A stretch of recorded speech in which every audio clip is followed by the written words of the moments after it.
Bismillahirrahmanirrahim and Assalamu alaikum to all of you, all the students who are preparing for the exams. उम्मीद करता हूँ कि आप सब ठीक होंगे और बहुत स्ट्रेस्ड में होंगे इस वक्त. So it's normal or it happens with every individual, especially during the exams. So आज की जो वीडियो जो पर्पस है, you can see that for the BSc in generic exams, and the title of today's topic, tips to crack MCQs. What happened कि बहुत से students study में अच्छे होते हैं और बहुत से स्टूडेंट्स थोड़े से कम अच्छे होते हैं और बहुत से और थोड़े से कम अच्छे होते हैं, राइट. बुरा कोई नहीं होता, सब बस एक दूसरे से कम अच्छे होते हैं. सो व्हाट हैपन, अभी जो एक मेन चीज़ है जिसको मैंने अंडरस्टैंड करा कि that is very important for the students. ठीक है.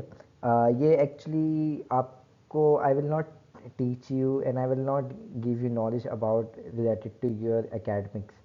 बेसिकली ये एक जनरल टॉपिक है और कुछ जनरल टिप्स हैं, कुछ जनरल आइडियाज़ हैं जो कि मैं समझता हूँ कि अगर हम इसको 20 to 25% भी अगर हम इसको लर्न करते हैं, समझते हैं और अडप्ट करते हैं, तो समहाउ हम अपने एग्ज़ाम्स के अंदर कुछ इम्प्रूवमेंट ला सकते हैं. थोड़ी बहुत इम्प्रूवमेंट हम अपने मार्क्स बनाने के लिए ला सकते हैं, राइट. क्योंकि देखा जाता है कि बहुत स्टूडेंट्स इस चीज़ को इग्नोर करते हैं ड्यूरिंग द एग्ज़ाम्स, जो कि नहीं होना चाहिए. रिसर्च कहती हैं कि कुछ जो आपको मैं अभी बताने वाला हूँ कि अगर according to research, according to some experts, के अगर हम इस चीज़ को अप्लाई कर लें किसी भी एग्ज़ाम्स को देने से पहले, जस्ट BSN का एग्ज़ाम देने के लिए नहीं, बल्कि आपकी लाइफ का कोई भी एग्ज़ाम हो, कोई भी इम्तिहान हो, अगर हम इन चीज़ों को फॉलो करते हैं तो सम हाउ हम व्हाट हैपन के इम्प्रूवमेंट ला सकते हैं, हम अपनी जीत के करीब जा सकते हैं.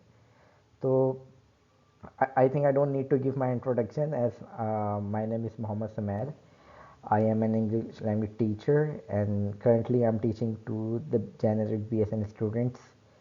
So, well, the main important thing is that कि सबसे जो मेन चीज़ है ना, जो कि बहुत मुश्किल है, आई अंडरस्टैंड दैट, कि पॉजिटिव रहना during the pressure.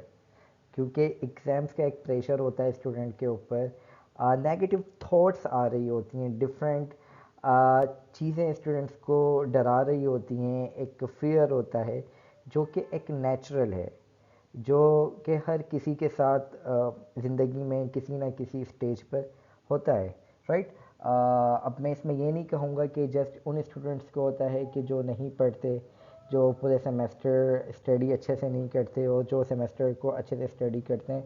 No, it's I think सबके लिए होता है. हाँ, हम ये कह सकते हैं कि किसी के लिए ज़्यादा होता है और किसी के लिए कम होता है, जो नेगेटिव थॉट्स उनके ऊपर आ रही होती हैं. किसी को ज़्यादा होती हैं, किसी को कम होती हैं, बट होती हैं. ठीक है. क्योंकि एक होता है कि भाई मैं पास हो जाऊंगा या नहीं होऊंगा, तो it fine, it's natural. But there are some certain tips which can help us to overcome them, right. जो नेगेटिव थॉट्स हैं उसको बहरहाल पूरा तो नहीं कह सकते, लेकिन 50% आपको आपकी जो नेगेटिविटी है उसको रिड्यूस करने में हेल्प आउट कर सकती है. तो व्हाट हैपन, सबसे पहले क्या होता है कि ड्यूरिंग द एग्ज़ाम्स स्टूडेंट पूरे 6 महीने सेमेस्टर तो पढ़ते नहीं हैं, लेकिन जब एग्ज़ाम्स होते हैं तो वो प्रॉपर स्लीप नहीं ले रहे होते, प्रॉपर नींद नहीं ले रहे होते, रात रात को मतलब पूरी पूरी रात फजर तक पढ़ रहे होते हैं. और बट फाइन, मेहनत करनी चाहिए, लेकिन इतना पढ़ लेना कि आप अपनी हेल्थ को नहीं देख रहे, अपनी स्लीप प्रॉपर नहीं ले रहे, तो ऑब्वियसली जब आप एग्ज़ामिनेशन हॉल में बैठे होते हैं तो आप वहाँ पे जमाइयाँ ले रहे होते हैं और आपका माइंड एग्जॉस्ट हो जाता है और आप सही से वो नहीं कर पाते.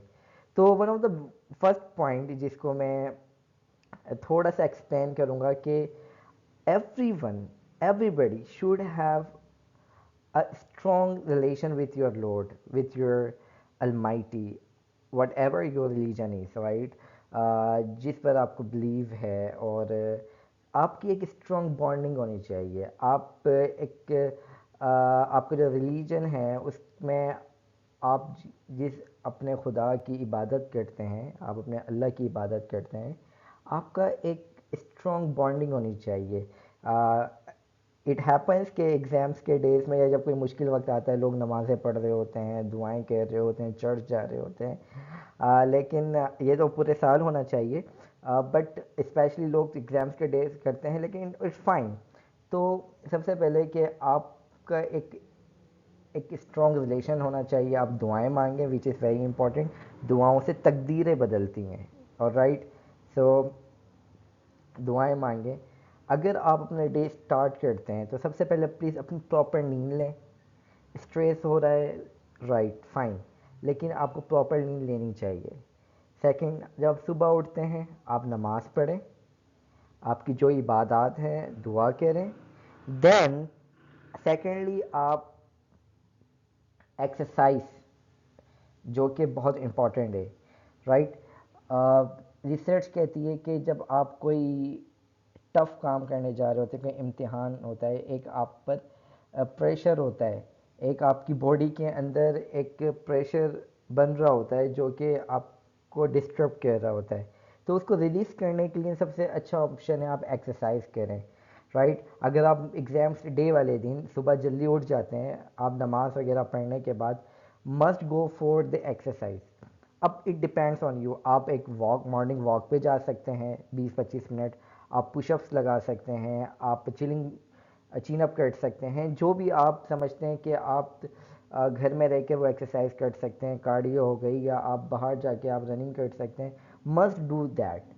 क्योंकि जब आप एक्सरसाइज करते हैं तो आपके जो कर्टिसोल हार्मोन्स होते हैं, जो एक स्ट्रेस हार्मोन भी कहते हैं, तो वो डाउन हो जाते हैं, राइट। वो स्पाइक नहीं करते, वो इंक्रीज़ नहीं होते आपकी बॉडी के अंदर, जिससे क्या होता है कि स्टूडेंट के अंदर एक कंट्रोल पैदा होता है, आपकी बॉडी के अंदर एक कंट्रोल आता है, जिससे आपके अंदर एक पॉजिटिविटी पैदा होती है, राइट। तो मस्ट डू एक्सरसाइज। एग्ज़ाम जाने से, एग्जामिनेशन हॉल जाने से पहले ज़रूर कोई ना कोई एक्सरसाइज आपने लाजमी करनी है।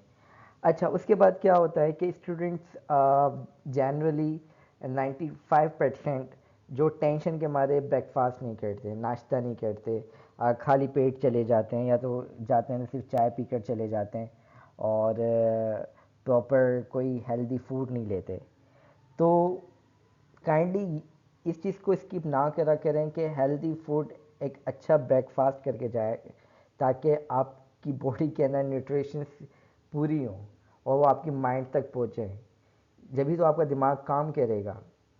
तो अच्छा, ये सब आप सोच रहे होंगे भाई, एक टेंशन होती है, स्ट्रेस होता है, ये सब चीज़ें कैसे करें। तो क्या करना है कि पॉजिटिव रहना है, जो स्ट्रेस प्रेशर है इसको साइड में रख देना है कि क्या होगा क्या नहीं होगा ये छोड़ें। आप इन चीज़ों को जब फॉलो कर रहे होंगे ना, तो आपके अंदर ऑटोमेटिकली एक पॉजिटिविटी पैदा हो रही होगी, एक कॉन्फिडेंस आपके अंदर आ रहा होगा। सो ब्रेकफास्ट लाजमी करना है, ओके, ब्रेकफास्ट करना नहीं भूलना। And take cold shower.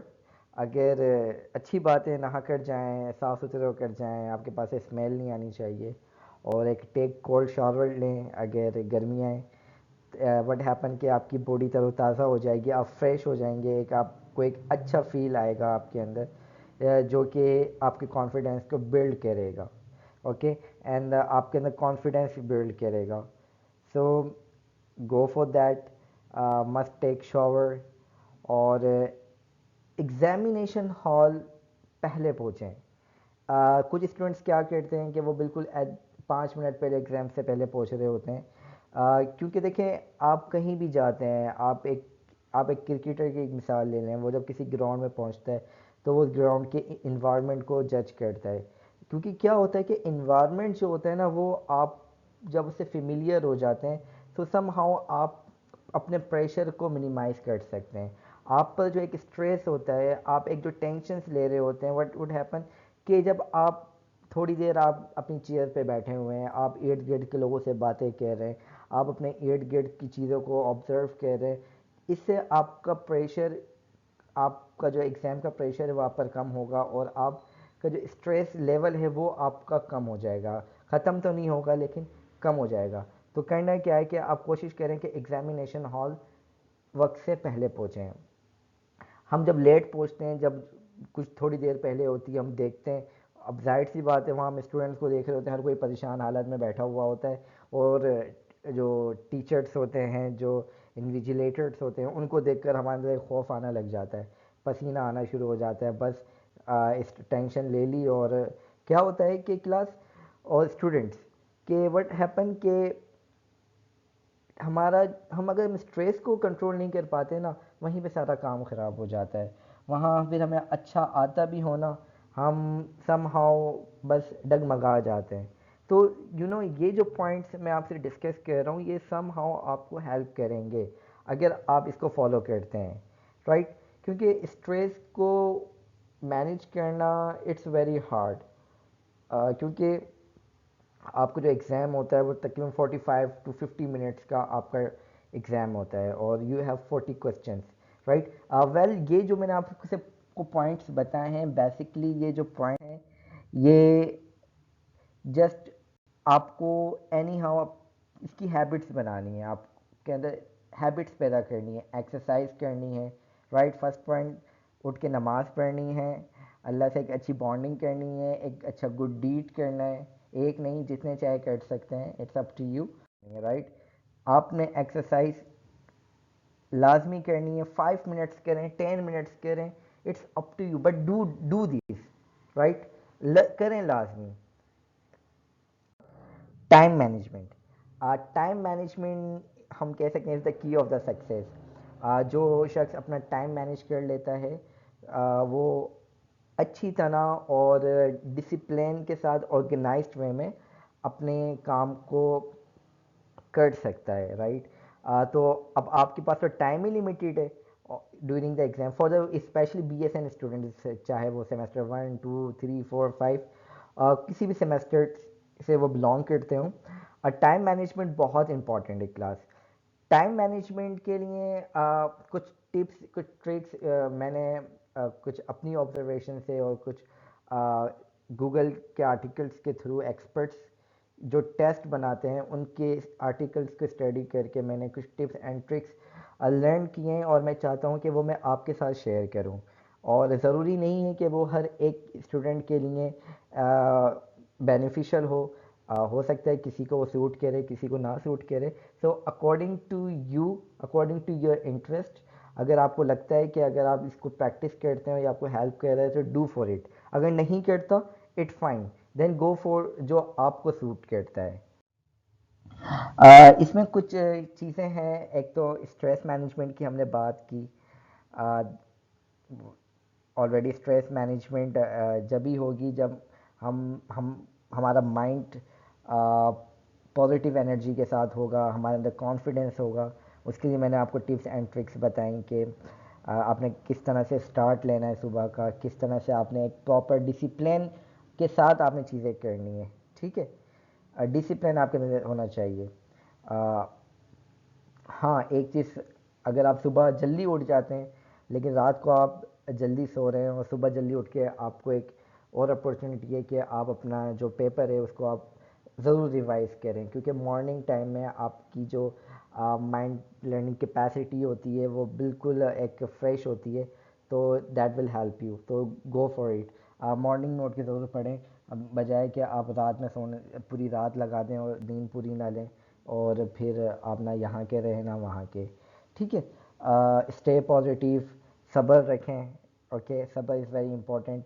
अल्लाह ताला इस यू नो अल्लाह नोस कि मुझे अपने बंदे को क्या देना है, तो अल्लाह पे यकीन रखें। मायूस ना हो, ठीक है? मायूसी इंसान को कहते हैं ना कि बहुत डाउन कर देती है, तो आपने मायूस नहीं होना। अगर आपको अल्लाह पर यकीन है तो ये स्पेशली फॉर द सेमेस्टर 1, जो स्टूडेंट सेमेस्टर 1 के अंदर हैं, क्योंकि दे हैव नॉट एक्सपीरियंस्ड डाउ एग्ज़ाम सो फार, और जो 2 3 4 सेमेस्टर के हैं तो उन्हें तो आइडिया हो चुका होता है कि, तो I think they can better knowledge about the patient कि किस तरह से सब्र रखना है। तो आपने ये तमाम चीज़ें जो ट्रेड्स मैंने आपके सामने मेंशन किए हुए, मेंटल एटीट्यूड्स और control upon manage negative thoughts, control upon negative thoughts, control pressure, stay positive, ये मैं बार बार क्यों रिपीट कर रहा हूँ ये words, because this are the things के जो आपके मार्क्स को इंक्रीज़ कर सकते हैं और आपकी जो परफॉर्मेंस है उसमें चेंज ला सकते हैं इन द पॉजिटिव वे। अच्छा, अब हम बात कर लेते हैं टाइम मैनेजमेंट। क्लास, आपने अपना टाइम लाजमी मैनेज करना है। मैं क्लास क्यों कह रहा हूँ, basically actually it has become my habit. So students, आपने अपना टाइम मैनेज करना है, और उसके लिए सबसे पहले क्या आपको ज़रूरत है कि आप अपने साथ एक वॉच लाजमी लेकर जाएं। यू नो दैट कि एग्जामिनेशन हॉल में मोबाइल अलाउ नहीं करते, सो must keep a watch along with you. ठीक है, अपने साथ अपनी घड़ी लाजमी रखें। अब क्या करना है आपने, ये चीज़ आपने प्री डे एग्जामिनेशन करनी है, राइट, या उससे कुछ 2 3 4 आवर्स बिफोर करना है कि आपने एक पेपर लेना है और पेन लेना है और इस पर डिवाइड करना है अपना टाइम। ठीक है, अब मैं आपको एक जनरल ओवरव्यू दे देता हूँ इसके ऊपर कि किस तरह से करना है, बट आप जब बैठें और आपको जो बेटर लगे कि हाँ मुझे इतना टाइम, फर्स्ट स्टेप में इतना टाइम चाहिए, सेकंड स्टेप में इतना टाइम चाहिए, तो वो आप अकॉर्डिंगली डिवाइड कर सकते हैं। अच्छा, तो class, take out 10 minute for skimming the question paper. What happen कि बहुत से स्टूडेंट्स क्या करते हैं कि वो पेपर लेते हैं, पेपर उनको मिल गया, टाइम स्टार्ट हो गया, वो पहला क्वेश्चन पढ़ते हैं, दूसरा क्वेश्चन पढ़ते हैं, तीसरा पढ़ते हैं, फोर्थ पढ़ते हैं, फिर देखते हैं पाँचवा उनको नहीं आ रहा, तो व्हाट हैपन कि वो वहाँ रुक जाते हैं कि यार ये तो मुझे आ नहीं रहा।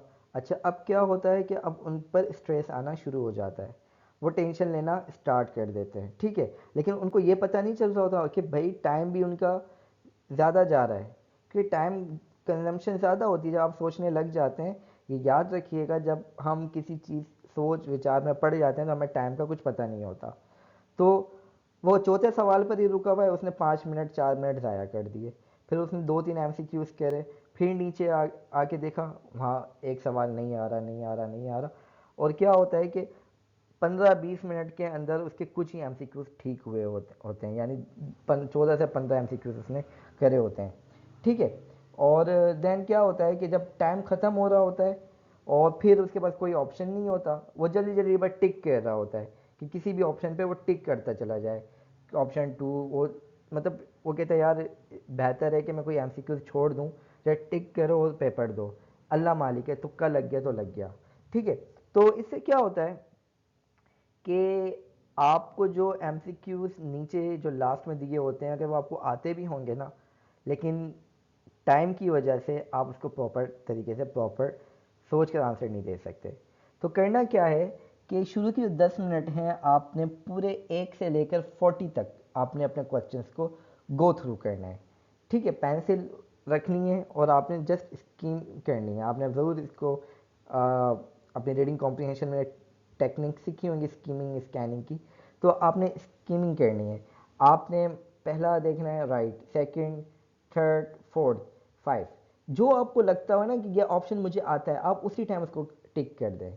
ठीक है, 6 7 8 आपको आता है, टिक कर दें। जो नहीं आता उस पर रुकना नहीं है, आपने स्टे नहीं करना। 11 12 13 14 टिक कर दें। जो आपको 1 से 40 तक आपको जितने MCQs आप समझते हैं कि these are the easiest one, जो सबसे आसान है, वो आप 10 मिनट्स के अंदर कर दें। लेट सपोज आपने 10 मिनट्स में 6 to 7 वो MCQs कर दिए जो आपको लगता था कि ईजीएस्ट वन है, राइट। वो शुरू में भी हो सकते हैं, वो मिड में भी हो सकते हैं और वो लास्ट में भी हो सकते हैं। अच्छा, उसके साथ क्या करें, जहाँ आपको लगता हो कि यार ये थोड़ा सा कॉम्प्लिकेटेड है, आप वहीं पे उसको एम लिख दें। इट मीन्स कि इट्स मीडियम हार्ड।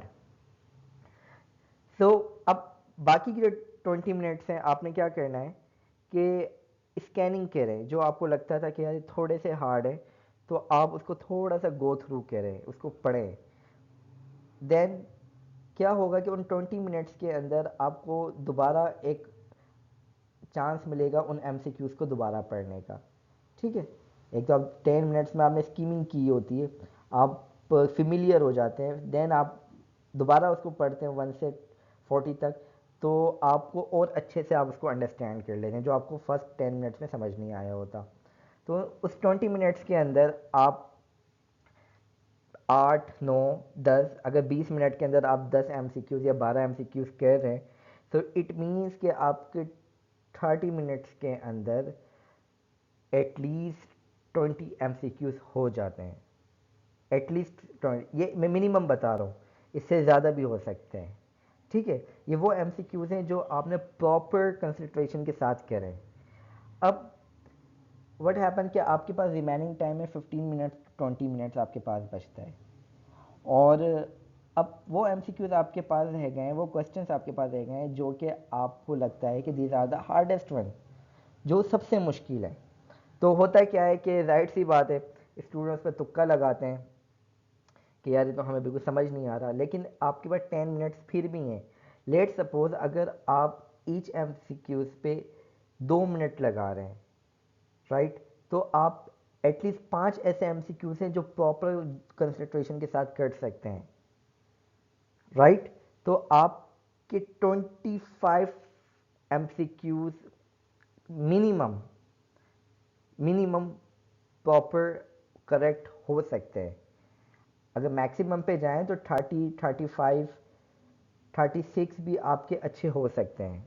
ठीक है, तो जाहिर सी बात है, वो लास्ट जो हार्डेस्ट होते हैं 10 मिनट के अंदर कुछ ही एमसीक्यूज आपके पास रह जाते हैं, जो कि कुछ गलत भी होंगे, ऐसा तो नहीं है सारे ठीक होंगे, लेकिन एटलीस्ट आप इस टाइम मैनेजमेंट की बदौलत आप प्रॉपर तरीके से अपने आसान वाले एमसीक्यूज़ को भी कर लेते हैं, जो लिटल मुश्किल हार्डर होते हैं आप उन एमसीक्यूज़ को भी कर लेते हैं, और जो सबसे मुश्किल होते हैं आपको उसको भी करने का टाइम मिल जाता है।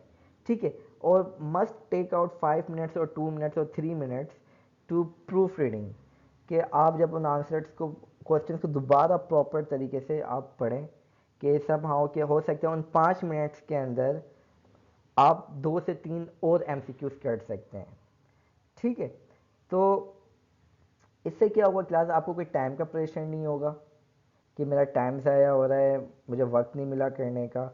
और सेकंड के जो लास्ट में कुछ आसान एमसीक्यूज होंगे होते हैं और आप वो ऑलरेडी कर चुके होते हैं, तो आपको इस चीज़ की भी टेंशन नहीं होती। तो स्टूडेंट्स एंड व्यूअर्स जो देख रहे हैं कि दिस आर द टिप्स, अब आप अकॉर्डिंगली आप अपनी टाइम मैनेजमेंट को देखें। अगर आपको ये मेथड सूट नहीं करता, इट्स फाइन, आप let's discuss another method with your partner, with your fellows. Google पे जाएं, और डिफरेंट सोर्सेज पे जाएं, वहाँ से आप टाइम मैनेजमेंट के मेथड्स लें, लेकिन आपको टाइम मैनेजमेंट के साथ जाना है। अगर आपकी टाइम मैनेजमेंट नहीं होगी तो आप प्रॉपर तरीके से अपने एग्ज़ाम्स को नहीं दे सकते। एट द एंड क्लास मैं एंड करता हूँ ये video. Best of luck, okay, you can do better, आप अच्छा परफॉर्म कर सकते हैं, आप बहुत अच्छा तरीके से एग्ज़ाम दे सकते हैं। अल्लाह पर यकीन रखें, एक अपने अंदर एनर्जी रखें, बी पॉजिटिव, नेगेटिव थॉट्स को नहीं आने दें। ठीक है, you can do it. Study करें, इन टिप्स को फॉलो करें, और एक खुद एतमादी के साथ अपने एग्ज़ामिनेशन हॉल में बैठें, टाइम लें, सब्र रखें, टेंशन नहीं लें। अगेन मैं ये कह रहा हूँ, don't take stress, don't take pressure, लेने से कुछ फ़ायदा नहीं है, उल्टा आपकी जो कैपेबिलिटीज़ हैं वो डाउन हो जाएंगी, आप अच्छा परफॉर्म नहीं कर सकेंगे, तो लेने का कोई फ़ायदा नहीं है इन टेंशन्स को, इस स्ट्रेस को। Best of luck for your exam, and I pray to almighty Allah कि जो जो स्टूडेंट्स अपेयर हो रहे हैं एग्ज़ाम में, अल्लाह ताला उन सबको कामयाब करे। Remember me in your prayers. और अगर आप समझते हैं कि ये वीडियो किसी और की हेल्प कर सकती है, किसी ऐसे स्टूडेंट की हेल्प कर सकती है जो कि उसको नीड है इस वीडियो की, तो please must share with it, उनके साथ ही शेयर करें, मस्ट शेयर विद देम। और अल्लाह ताला विल हेल्प यू। अगर आप किसी की मदद करते हैं, हेल्प करते हैं, in the same way Allah will help you. So best of luck again, best of luck, and you can do it. Allah Hafiz.